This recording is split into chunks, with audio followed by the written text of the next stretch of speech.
Hi, I'm Kevin Pereau, the Digital Health Guy, and thanks for watching today's show. Hi, everyone. It's Kevin Pereau, the Digital Health Guy, and I'm here at the Healthcare Executive Group Annual Summit in Boston. Joining me today are Trinidad Grange-Kyner and Mariya Filipova, both from Anthem's innovation team based right here in Boston.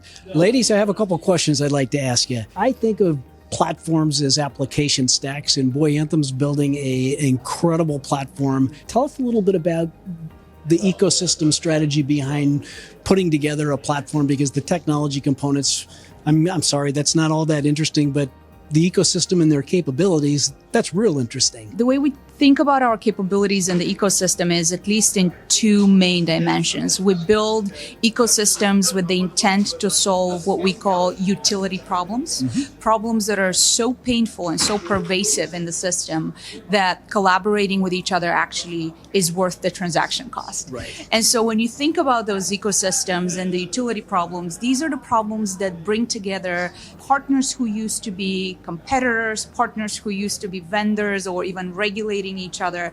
And that's where the exciting opportunity is in healthcare today. I can't wait to hear about that. Let the co-opetition begin. Trinidad, Mariya mentioned something that I kind of find interesting because I did it for so many years in the tech sector. She talked about ecosystem. So if I'm an innovator, how do I engage or connect with Anthem, and what's the vetting process like? What are you looking for? What do people need to know if they want to be a partner with Anthem on this platform? Thank you so much, Kevin. We're definitely doing a lot with different partners, as Mariya mentioned. And some of the key things we like them to know is just understanding what that business problem is. Sometimes it's not evident the actual person who is being impacted by the business problem they're trying to solve. So understanding that, certainly understanding the full life cycle of care and where their solution fits in is also very key. And the financial incentives that are built into it, as we know, that kind of drives a lot of the behavior that you see around these solutions or areas where they're trying to solve certain pain points. And I think being flexible in how to pivot your solution as we give you input based on our experience or our data. So how do they engage with Anthem? What do they call you, or what's the process? They do call. There is an email that we that they can send emails into, but really we meet people at places like this and really talk to them about their solution, and then we go through a very rigorous due diligence vetting process. We've got some of it is automated and some of it is just plain on talking one-on-one, understanding what their solutions are. Did you hear that, innovators? Do not send mail directly to Gail Boudreaux. She has a stellar team in place, and they're here to work with you. Speaking of Gail, I have to ask you a question. It's kind of a loaded question, forgive me, but my wife works in healthcare, and I always tell people when I keynote, I've seen her work twice as hard as the men in your industry for probably a fraction of the money. Here's Anthem with a woman leading the company. Kudos to Anthem for being that disruptive and leading the cultural change. My question really is, how is that really affecting policy and strategy with respect to your ecosystem? And specific to that, do women's health and family health, do they have to do jumping jacks in front of Anthem like they do the other vendors? What are your thoughts on that? Well, you're right. This is a loaded question.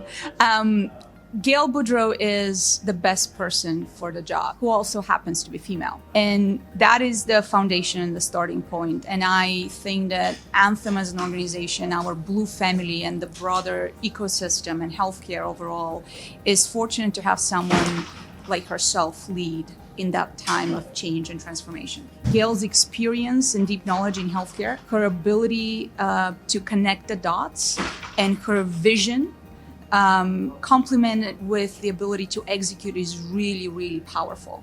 And on top of that, she's the type of leader who keeps an open mind to understand the disruption and the cutting edge industries and actively seeks out those new opportunities. So from that perspective, I think we are very fortunate to have that leader with that experience. When it comes to women issues, 80% of healthcare decisions are made by women. Women comprise 47% of the workforce.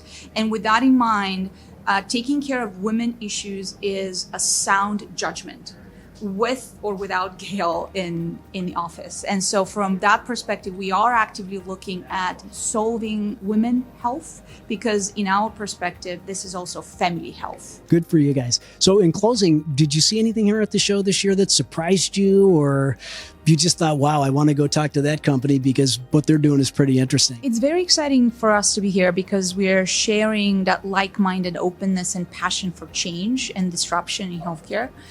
What I saw here that was really exciting is the commitment to democratize access to care, and that's what we're also passionate about. We see technologies automating and augmenting our ability to get the right care to the right member at the right time. And so I've seen a slew of solutions that are really working in that aspect as well. We believe that the future of care delivery is going to be outside of the immediate clinical setting. So it's very refreshing to see how many like-minded leaders and companies are in that space as well. It is fascinating. Well, thank you very much for joining me. This is the Digital Health Guy signing off. To your health. Thanks for watching today's show. Until the next time, to your health.